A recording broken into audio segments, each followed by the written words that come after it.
Okei, eli miten sä pääset parempaan kuntoon? On 3 tärkeintä asiaa. Mitkä sun tulee saada kuntoon, jos sä haluat polttaa rasvaa, mutta tavallaan, että se on oikeasti pysyvää. Koska monesti mä aina saan kysymyksiä siitä, että niin tuloksia saadaan saada, mutta sitten lopulta aina päädyt siihen vanhaan, että sä saat sen kaiken painon takaisin. Esimerkiksi on tavoitteena rasvanpoltto ja se kuitenkin vaan yleensä iso virhe, minkä sä teet, on siinä, että se sulle tiettyä rakennetta, että sä teet se oikein. Että se on se iso virhe. Koska se oikeasti tarvii vaan keskittyä 3 asiaa, mutta mä käyn tänään läpi sulle tarkemmin. Jos keskityt näihin, sä tulet varmasti saamaan tuloksen aikaa, että sä pystyt tekemään se paljon yksinkertaisemmin. Toki se vaatii aina töitä. Et muista, silloin kun haluat päästä parempaan kuntoon, niin sun pitää tehdä jonkun verran töitä sen eteen. Moni ei välttämättä aina ymmärrä sitä, että sun pitää muuttaa jotain asioita ja sen takia myös niiden muutoksien luominen voi osata tuottaa hankaluuksia, koska ne on vaan valmiita tekemään töitä niiden muutoksien eteen. Mutta sä voit tehdä tästä paljon yksinkertaisempaa, koska näen monesti sen, että esimerkiksi tehdään niin paljon, treenataan tosi paljon tuntikaudessa niin päivässä niin aerobista liikuntaa ja tavoitteena niin rasvanpoltto ja niin saa tuloksia aikaa ollenkaan. Ja se loppupeleissä vaan niin johtuu siitä, että se on vaan huono suunnitelma. Et se liikunta ei yleensä ikinä ole se ongelma silloin, kun sä haluat polttaa rasvaa. Et se on ruokavalio. Se on 89% sun ruokavaliosta kiinni, kun sä haluat polttaa rasvaa. Et se on se ykkösasia aina. Moni ei käsitä sitä ja sitten ne yrittää vaan kompensoida sitä liikunnalla. Ja itse asiassa, jos sä teet liian paljon liikuntaa, tai jos sä harrastat liian paljon liikuntaa tai aerobista liikuntaa, niin on niin kuin olemassa sellainen käsite kuin kalorikompensaatio, eli käytännössä sun keho alkaa kompensoimaan sitä liiallista liikuntaa sillä, että se nostaa sun ruokahalua. Joten jos sä teet tosi paljon aerobista liikuntaa, niin sun ruokahalu on paljon suurempi. Ja jos et keskity siihen sun ruokavalioon, sä voit helposti syödä ne kaikki kalorit takaisin. Esimerkiksi se on hyvin helppo, jos sä käyt vaikka 60 minuutin niin lenkillä, niin se ei vaadi hirveästi syödä takaisin sitä, jos et keskity sun ruokavalioon. Joten se on hyvin tärkeä asia, että sä aina huomioit sen. Eli aina, ruoka on aina ykkösasia. Käyn ne 3 asiaa tänään läpi tarkemmin, mutta ruoka on se ykkönen. Mennään vielä takaisin siihen, jos sä käyt vaikka 60 minuuttia lenkillä tai juoksumassa. Et minkä takia se on tärkeää, että sä ymmärrät sen, koska se on käytännössä vaan pelkästään niin yksi hedelmä ja sit vähän pähkinöitä, korunen pähkinöitä ja se on tavallaan kumonnut se lenki, että sä et hirveästi polta niin paljon kaloreita.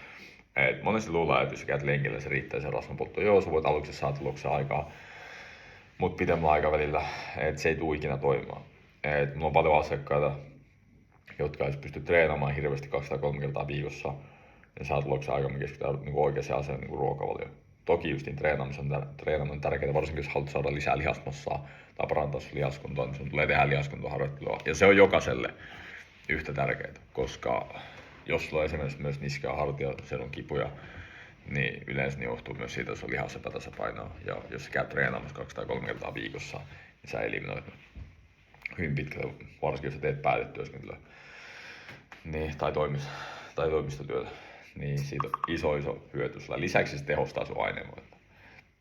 Mutta se ensimmäinen on ruokavalio. Hyvin tärkeää, että se on kunnossa. Keskityt siihen, että sä saat niinku sopivassa määrin proteiinia, hiilata ja rasvoja. Ideaalisesti niinku proteiinia sä saat niinku 1,5 grammaa per painokilo. Niin jos painat esimerkiksi 2 kiloa, niin silloin sä haluat saada 120 grammaa, vähintään 120 grammaa proteiinia päivässä. Voi olla jopa korkeampi, se vähän riippuu aina, se on vähän yksilöllistä. Riippuu paljon sun lihasmassaa, mutta vähintään 1,5 grammaa per painokilo. Rasvoja yleensä, mistä me lähdetään liikkeelle, on 1 gramma per painokilo. Ja sitten loput tulee hiilareita. Hiilihydraatit sun kannattaa ajatella aina sillä tavalla, että mitä aktiivisen sä oot päivittäin, sitä enemmän sä voit syödä hiilareita. Eli sä niinku ansaitset sun hiilihydraatit. Että jos et ole hirveän aktiivinen, niin silloin sä vaan niinku lasket niitä, mutta kenenkään ei niinku tarvi mennä niinku alle 100 grammaa hiilihydraateista. Vaikka jos haluaisi polttaa rasvaa, että mä kuulen niin paljon aina, että niin kuin vähän hiilihydraattisesta ruokailusta tai ketogeenisestä, joo, että se on paljon parempi rasvanpoltto, että se on mitään merkitystä. Kunhan sä keskityt siihen, että jos syöt vähemmän mitä sä kulutat, niin sä voit syödä myös hiilihydraatteja. Ja ne myös tukee sua, niin kuin tukee sun treenaamista, varsinkin käyt salilla. Että sun suorituskyky tulee laskemaan, jos et syö hiilihydraatteja. Niin se on mun mielestä toimiva tapa tehdä sitä muutosta, koska se rajoittaa sun elämää aika paljon myös. Jos sun pitää rajoittaa todella paljon hiilihydraatteja, mutta alle 100 grammaa sä ei ikinä mennä, vaikka se tekisi toimistoja tai se et liikkuisi hirveästi. Kun sä haluat polttaa rasvaa, niin kaikista tärkeä asia aina on se, että sä syöt vähemmän mitä sä kulutat, 300-500 kaloria, mutta sun ei tarvitse karsia niitä kaikkia hiilihydraateista, voi karsia rasvoista myös. Sun pitää tehdä sitä tavalla, että se on pysyvää. Että se ruokailu on semmoinen, mikä sulla on helppo ylläpitää, mikä koostuu niistä ruuista. Se on täysin mahdollista tehdä sillä tavalla, koska sitä kautta se on aina tapa itse asiassa niin kuin ylläpitää sitä niin kuin pidemmän aikaa. Koska iso ongelma, mitä mä aina näen, on se, että se ruokailu on liian tiukka esimerkiksi. Eli ruokailu on liian tiukka, niin sä jaksat todennäköisesti seurata sitä kuukauden tai 2. Saat tuloksia jonkun verran aikaa, mutta sen jälkeen sä tavallaan palaat siihen vanhaan. Ja paino alkaa tulemaan takaisin. Ja sä et ikinä saa siitä niinku rutiinia. Et se on aina tapa tehdä se pysyvää, että sä teet sen sillä tavalla, että sä nautit siitä ruokailusta. Sen ei tarvitse olla supertiukka aluksi. Todennäköisesti aluksi sen tulee olla pikkusen tiukka, koska mitä mä oon aina huomannut se, että joku syöt joko liian vähän tai liian paljon, että meidän tulee saada sun ateriat kuntoon, että sä opit soveltamaan. Sen jälkeen sulla on helpompi soveltaa sitä pidemmän aikavälillä. Mutta niin yleisesti sun tulee tehdä aina se ruokailu sillä tavalla, että se on niin helppo ylläpitää. Kaikkein tärkeä asia. Toinen asia, treenaaminen. Kun haluat saada tuloksen aikaan, niin sun tulee treenata kuitenkin viikoittain. Sanon näin, että esimerkiksi jos haluat polttaa rasvaa, niin kyllä se hidastaa sun tuloksia, jos et tee mitään liikuntaa. Koska myös se, että jos et liiku, niin se vaikuttaa myös niin kuin henkiseen tai mentaalisesti suhun, ja sä voit helposti syödä enemmän, mitä sä kulutat. Ja sulla on hankala muodostaa myös energiavajetta. Mutta sun ei tarvitse treenata niin kuin super paljon välttämättä. Et sun tulee aina myös miettiä sun elämäntyylin sopivaksi. 150 minuuttia viikossa on niin kuin minimi, mitä sun tulisi tehdä päivittäin. Mutta jos haluat parantaa sun palautumista, jos haluat parantaa sun unenlaatua, nukkua paremmin, niin ideaalisesti haluat tehdä jotain liikuntaa 2 tuntia päivässä. 2 tai 3 tuntia on se optimi. Ja nyt sä voit miettiä, että se on aika paljon, mutta sanon näin, että puolet siitä tulee jo arkia niin aktiivisella, ihan niin kuin kävelemisellä ja tämmöisillä asioilla. Et jos sä tähtät siihen, että sä saat 8-10 000 askelta päivässä, se riittää oikein hyvin. Jos pääset siihen joka päivä. Se on semmoinen minimi, me annan sille jokaisen pääsemään, koska se auttaa sun palautumista, se auttaa sun energiatasoa, vireystasoissa, tehostaa hyvin rasvanpolttoa, jos on tavoitteena polttaa rasvaa.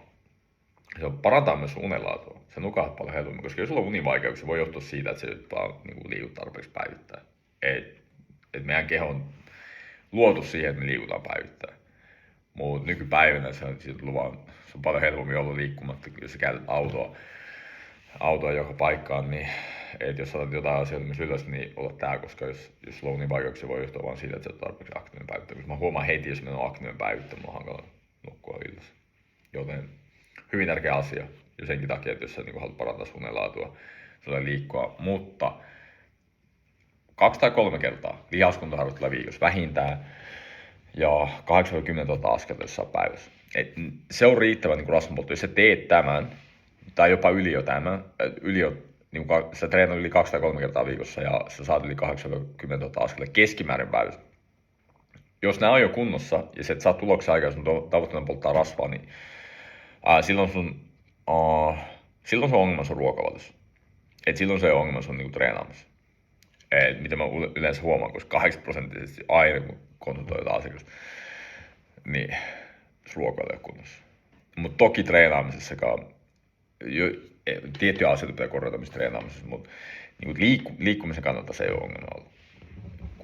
Ehkä 20%. Jos karkeasti mä arvioisin. Joten hyvin tärkeä asia, mutta treenaaminen 2-3 kertaa viikossa, 8-10 000 askelta päivässä, niin tee lihaskuntaharjoittelua 2 tai 3 kertaa viikossa. Se tehostaa sun tuloksia paljon paremmin, se tehostaa sun aineenvaihtoa.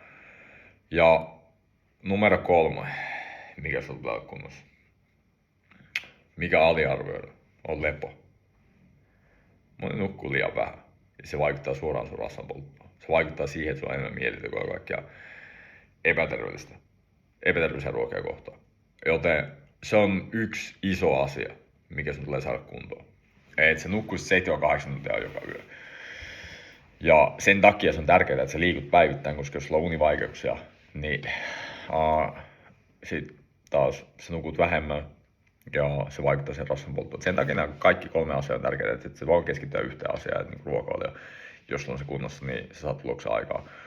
Ja todennäköisesti muut, jos et treenaa, jos et liiku, niin se tehostaa sun aineenvaihuntaa. Jos on tavoitteena kasvattaa lisää lihasmassaa, niin se ei tuo sitä. Sitten se voi vaikuttaa sen unenlaatuun, jos nukut liian vähän. Ja nämä 3 asiaa tulee aina kunnossa. Ja jokainen niistä on niin kuin vähän sidoksissa toisiin. Koska siis sä syöt paremmin, se on paljon virkeämmin päivittäin, sen nukut paljon paremmin. Ja jos on paljon virkeämmin päivittäin, sä jaksat treenata. Kun sä jaksat treenata, sä nukut paremmin. Tällä tavalla näissä järjestyksissä tulisi aina mennä näiden asioiden suhteen. Mutta joo, 7-8 tuntia, koska sä voit syödä 300 tai 500 kaloria enemmän päivittäin. Jos sä nukut alle 6 tuntia. Jos on univaihto niin vaikka 1 tai 2 tuntia. Toki on aina yksilöllistä. Joku pärjää 6 tunnilla joka yö, mutta suuri osa tarvitsee 7-8 tuntia. Jos olet siinä pienessä prosenttimäärässä, että pärjää vähemmän, niin silloin sä voit nukkua vähemmän. Suuri osa tarvitsee enemmän 7-8 tuntia. Koska se vaikuttaa tosi paljon siihen, että sä syöt helposti enemmän, mutta sä kulutat sun mielihmoja enemmän. Nämä 3 asiaa tulee kunnossa. Jos saat nämä asiat kuntoon, saat paljon paremmin tuloksia aikaa. Ja 100 varmasti, koska mä huomaan aina sen, että monesti hypätään liian nopeasti. Yritetään lähteä hakemaan jotain nopeita ratkaisua. Sitten joo, sä voit saada tuloksia aika aluksi, mutta lopulta saat sen kaiken takaisin, joten jos keskityt näihin, saat oikeasti näistä rutiiniin, niin sä pääst pysyvästi kuntoon. Koska ruokavaliossakin siinä on niin paljon asioita kuitenkin pitää huomioon treenaamisessa kanssa, mutta perusasiat tulee aina kunnossa. Ja sen jälkeen sä voit mennä pikkusen niin edistyneellisempiin asioihin, mutta nämä asiat suurimmalla osalla ikinä kunnossa.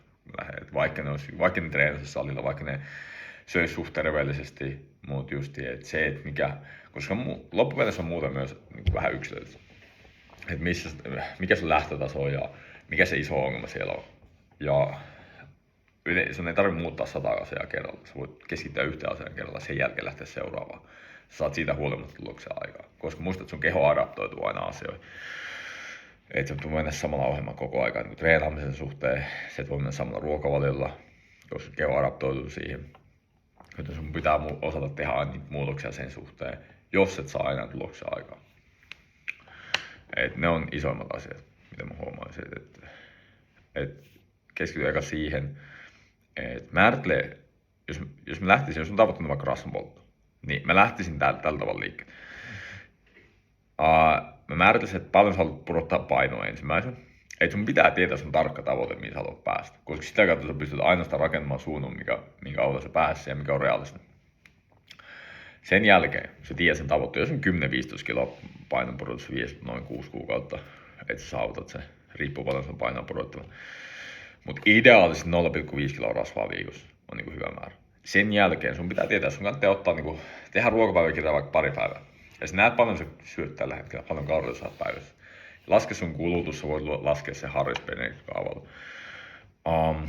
Laske sun kulutus ja sen jälkeen sä tiedät, että okei, tää on tämän verran mä kulutan päivittäin ja muodosta 300 tai 500 kalorin energiaa vai päivittäin. Ja sen jälkeen varmista vaan, että sä saat riittävästi proteiinia päivittäin. Et jos on liian monimutkaista tällä hetkellä sulle, että paljon proteiinia, hiilata ja rasvaa sun tulee saada päivässä, niin keskity ekana vaikka siihen. Tähän on ihan kämmenmallitkin. Mulla on siitä ilmainen opaskin, että sä voit laittaa mulle viestiä, jos sä tarvitset, mutta keskityt saat noin 25-30 grammaa proteiinia per ateria. Et jos keskityt tähän, niin todennäköisesti saat riittävästi proteiinia joka päivä. päivää. Ja varmasti saat niinku rasvoja kumminkin 10-15 grammaa per ateria, koska sitä kautta sä pysyt kylläisenä. Ja ne rasvat ja proteiinit täyttyy. Ne on kaikkein tärkeimmät niinku ruokavaliossa. Ja lähde niistä liikkeelle. Sen jälkeen kun saat ton kuntoon, sitten sä voit alkaa pikkusen niinku optimoida enemmän niinku hiilareita. Mut aina pienistä asioista ja sitten sä katsot vaan viikoittain, miten sun keho reagoi siihen. Jos tippuu, aluksi lähtee nesteitä 1 tai 2 kiloa, voi lähteä enemmänkin, mutta sitten 0,5 kiloa rasvaa viikossa on hyvä määrä ja kestitys siihen, sä tulet saamaan tuloksia aika niin pitkään, kun sä saat tuloksia, sen jälkeen sitten sä lasket sun kalorit, se on toinen asia erikseen, mistä on kertoa, kun toinen on se toinen kerta enemmän, mutta keskity näihin, muodosta se energiavaje niin pitkään, yleensä 8-10 viikkoa, sen jälkeen sun tarvii vasta tehdä seuraavien muutoksen sun ruokavalio. Ja sitten sä lasket vähän sun kalorit. Mutta muista, sun pitää olla tietyssä asiassa tarpeeksi pitkään. Et kun sä haluat muodostaa uuden rutiinin, niin sulla tulee houkutuksia niin lähteä tekemään jotain asioita toisin tai eri tavalla. Tai että sä repsaat siinä. Mä en ikinä niin suosittele sitä, että niin ensimmäisen 4 viikon aikana sä hirveästi repsaat, koska se koko ajan vaikuttaa siihen. Sä tavallaan haaskat sun aikaa sitten koko ajan, että okei, toimiko tää varmasti vai ei. Koska sit ikinä voi toimia se vähän niin kuin aina, että pysy siinä suunnitelmassa. Pysy suunnitelmassa koko ajan. Se on yhtä helppo pitää se suunnitelma kuin se, että sä seuraa sitä vaikka 8%. Et se ero ei ole just niin kuin reilissä sanottu, se on kovin iso. Ja se on suht helppo kumminkin seurata tarkkaa suunnitelmaa. Sun pitää vaan omistaa tosiaan, koska siitä vaan tulee rutiini. Ja lopulta sä pääset semmoiseen pisteeseen tässä, että sä voit vaan soveltaa. Mutta ennen kuin sä pääset, mä aina sanon mun asiakkaille, että ennen kuin sä pääset sinne, meidän pitää tehdä tää vähän tarkemmin sulle, koska muuten sä et ikinä ymmärrä, miksi sä teet näin, paljon ne oikeat annoskoot on, joten hyvin tärkeää aina, että aluksi sä oot paljon tarkemmin suunnan pohjalta, koska sitä kautta saa paljon parempia tuloksia aikaan, koska mä aina kuulen sen, että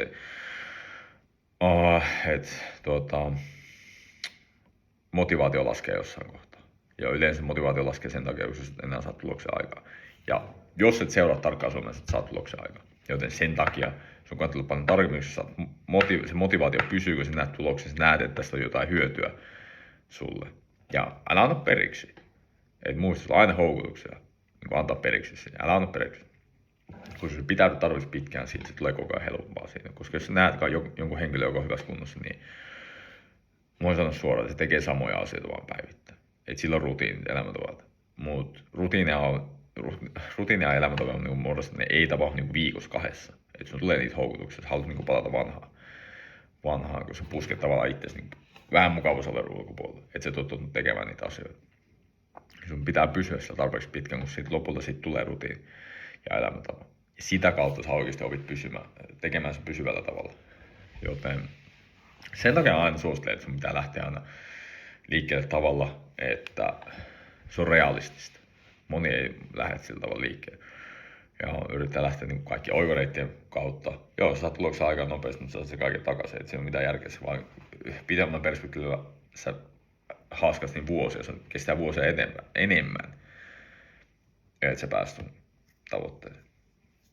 Mut keskity tähän, keskity ennen kaikkea ruokavalioon, sen jälkeen treenaamiseen, sen jälkeen niin lepoon ja sä saat ihan varmasti hyviä tuloksia aikaan.